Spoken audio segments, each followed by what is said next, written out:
what is up everybody? My name is Chad, and this week, real quick update, I have gotten a lot of questions about this. I know I said I'd do a video about it, and I am. A lot of you have been asking me for videos about realistic finances and what it costs to live in Japan. What can you expect to spend when you get here or move here? I told you I was doing it, and I am going to do it, and I plan to do it, but I'm waiting for 6 months, which will probably be around the end of this month. Reason being, I don't just want to take like, oh, I've been here a month, this is how much it costs for you to live here forever. Like, things happen in life, and you go to hospitals, and you hurt yourself, prices go up and down and fluctuate with, I use dollars, so dollars going in the yen goes up and down. I just want to make sure that it is as consistent and as long of a period as possible to give you guys the most realistic picture. So that video is coming up. That is not this video. That'll be probably around the end of August. However, this video to me is just as important. If you're coming to Japan, I assume you have some sort of goal, be it to live in Japan or to study Japanese or to, meet a kawaii Japanese girlfriend. Whatever that is, I'm not judging. You do you. You do you, fam. But what I do want to talk about today is, well, just that, goals. What are my goals? How do you achieve your goals? Are they lemon flavored? All of which answered in this week's video by your devilishly handsome host, me. Now, first off, you guys might be saying, why goals? I have goals. I want to pass my test on Saturday. I want to marry a beautiful girl. Well, why would you make a video about goals? Now, there is a bit of a deeper meaning to this. I was reading up on this study because I not only want to be effective in studying Japanese, but effective in my life. And so I was reading this Harvard study where they studied this entire graduate course of business there. They asked every single person in the program, do you have goals? Do you have them written down, or are they just in your head? Or do you not necessarily have a goal going forward? Surprisingly enough, all of them had goals. But 83% of the people in the program didn't have the goals written down. In fact, only the top 3% had them clearly written down, defined as these goals, as well as steps to achieve said goals. Now you may be asking yourself, Chad, why do I have to write down my goals? Well, this particular Harvard study caught back up with those graduate students 10 years down the line, and those said students had some interesting tidbits of knowledge that I'm going to feed you now. The 3% of people who had goals, had them written down and had them clearly defined, as well as steps to achieving them, made 10 times more money than the 83% of students who didn't have their goals written down. Mind you, that's an average. It's more and less, but an average of 10 times more. Not 10% more, 10 times more. So when I see that and I look at me studying Japanese, I see if it's possible to be achieving 10 times more, let's go that route. Which is why I'm talking to you guys today. I don't care if your goal is to study Japanese or to come to Japan, to meet a cute Japanese girl, to just travel abroad in general, to start up, organic farm. I don't care what it is. Set clear goals. Now, what do you mean by clear goals? Well, I consider my goals to be relatively clear, as well as steps to get there. I won't tell you about the steps, but I will tell you what my goals are. For those of you who know or continue to watch this channel, my name is Chad. Nice to meet you. I am a Japanese student here in Fukuoka, Japan. I am trying basically a 1-year intensive full-time Japanese course to see if you can learn the language in a year. My goal is this wet term called fluency. I have all the goals. I have them written down on I have a little whiteboard off screen you guys can't see, but I have them on my phone so that way I don't have to constantly look over there and be dumb. I just have to look down and look dumb. So the first thing, by the end of this year, I want to know 2,600 separate words on top of what I already knew before I started this program. I read, again, quoting more studies, there's another study that compounded novels, newspapers, interviews, and songs, and they showed that 50% of all written and recorded speech was the common 1,000 words, 70% being the most common 2,000 words, the most common, I believe it was 90%, was around 5,000 words, and the most common 95% being 10,000 words.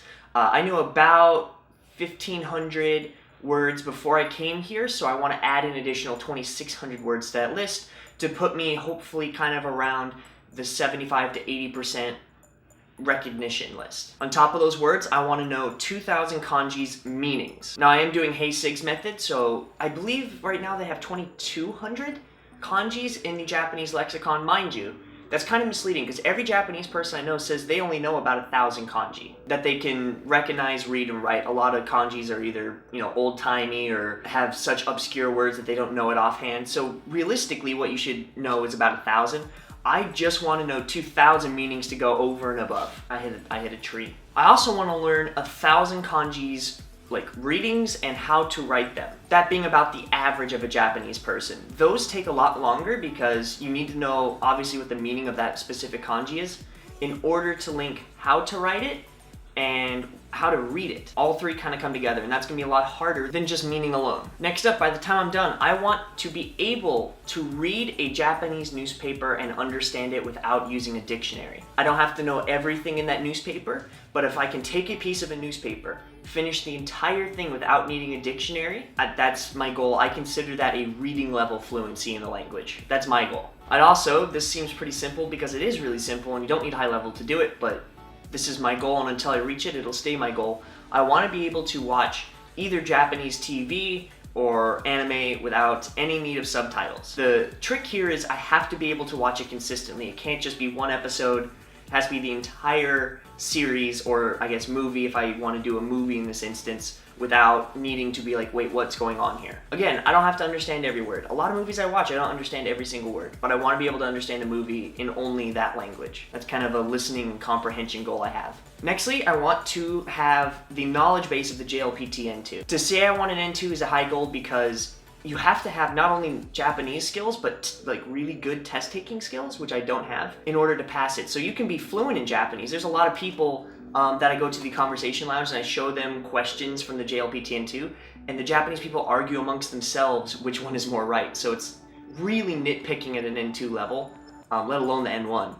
But I just want the knowledge base of it so that way I can then go back to school, gain test-taking skills, and then retake it. Or at least that's the goal. Also, I'd like to be able to hold a full, non-stop 20-minute conversation without the need for a dictionary or looking at my phone or asking Google Sensei for help. I really want that. I'm really close. When it comes to pleasantries, if I can make them last 5 or 6 minutes, I'm totally fine. When we get into deeper conversations, it's about 70% understanding. Now, because it's Japan, we do the dab. So yeah, I think 20 minutes, if you can hold your own for 20 minutes, you can hold your own for an hour, or for many hours. And I don't talk to people for many hours, but I would like that ability. Now, you may be asking yourself, Chad, why are your goals so low? Why aren't they like just to be able to understand everything? And that's because I don't understand everything in English. And also, the term fluency is so fluid that setting fluency as your goal is like playing football in a desert and saying you have to get to the mirage of water. That's your field goal.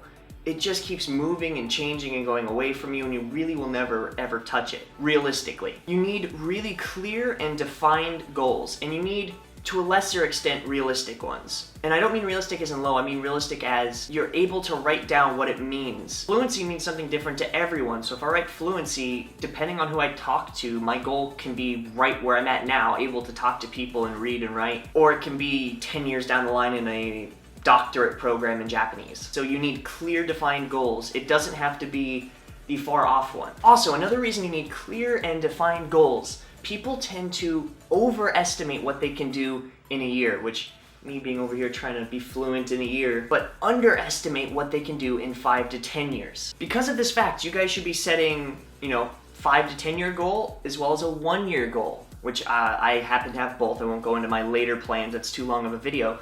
But then from that 1 year goal, you then break it down into half years. Break your half years into quarters. Break your quarters, if you guys can get the pattern, into months. Break your months into weeks. Break your weeks into days. And you can get a clear plan that if you follow it, in theory, you should be able to reach your goal. That's why it's important. You guys need milestones. When you're playing, I'm gonna use football again, there's lines on the field for a reason. It's so you know how close you are to your goal. Leave yourself mile markers. Set a goal. Be over there. Okay. Now set individual ones and time deadlines to meet those goals. Don't just let it be waving off at the distance. Like, set a goal and go for it. Right now, write down your goal and then break it down into steps and in time brackets to reach those goals, and then freaking go for it. Life doesn't wait for you to finish college. You wait for you to finish college. You can start anything you want to right now. Inspirational week with Chad. Lastly, real quickly, I just want to give you guys a couple tips that I use to help me reach these goals. These will not make you perfect, but they will get you hopefully closer to what you want. And the first one is have truly off days. You cannot be on all the time. The switch has to shut down. The computer has to restart. The lights have to turn off. Just give yourself whatever your days and weeks and whatever your set goals are, make sure in each of those you have breaks. There's a reason students have weekends and vacations. The next thing is frequently look back. You need to look back. I know how all these self-help church people are like saying, no, look forward. But if you constantly look forward, you never see how far you've truly come. Take inventory. If you guys are studying a certain amount, take the time to, when you feel like you haven't made any progress and you're just fighting to gain no ground, look back to the very start, not from last week, to the very start, and look at what you've done. Even if it's not as far as you want to go, that will give you so much confidence to keep going. And when you lose confidence, when you lose momentum, you need to kickstart it again. And something like seeing a journey up a mountain, and even though you're not at the top, you're halfway up, and you look down, you go, wow, look what I've already accomplished. Don't be too hard on yourself. That should be a tip in and of itself.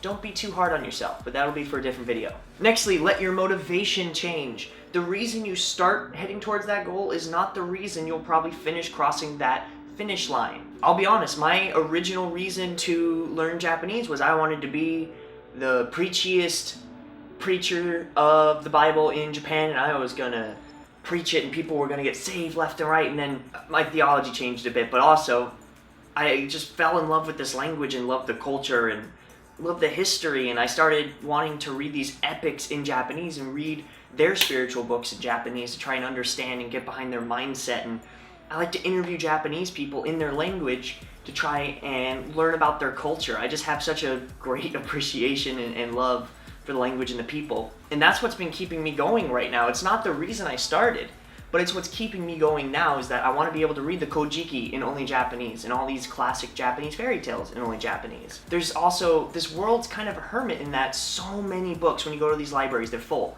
None of them get translated. Maybe the top 1% do, but there's this wealth of ideas that will never get translated into English, and I'll only ever know it if I learn Japanese or whatever language you're learning. So I need to learn. And that's something that has just been keeping me going and going and going. And it changes every day. That might not be the reason 6 months from now I'm learning Japanese, but that's okay. Let your motivation change and go with it. And if you've lost motivation, find a new reason. Find a new motivation to keep going on that path. Don't just drop it. You're already halfway up the mountain. Finish the race. Last but not least, keep moving the milestone. You reach your goal. Perfect. I hit 2,600 words. All right, goes to 3,000. Hit 3,000. Sweet. Goes to 4,000. Keep moving it. So that way not only are you on top of the mountain, you're now building a ladder farther up the mountain, so you are literally going farther than anyone could possibly go on that path. Show everyone off. Reach your goal. Perfect. Next one, take a day off, treat yourself, go get a cake. Next day, move the goal back, keep moving forward. And honestly, that's my method, and it changes constantly, and I'm always trying to improve it. So if you guys have any suggestions to improve my motivation method, please leave it in the comments down below. Thank you so much for watching. If you guys like this video, be sure to like it down below, as well as subscribing to my channel possibly. Check out my other videos. I do 2 videos a week, both on Japan and Japanese. One of them documenting my journey through learning it, and the other one talking about Japan, Japanese culture, Japanese language, all sorts of fun stuff. If that sounds interesting to you, please subscribe. But that's about it for this week. I will see you guys on Saturday.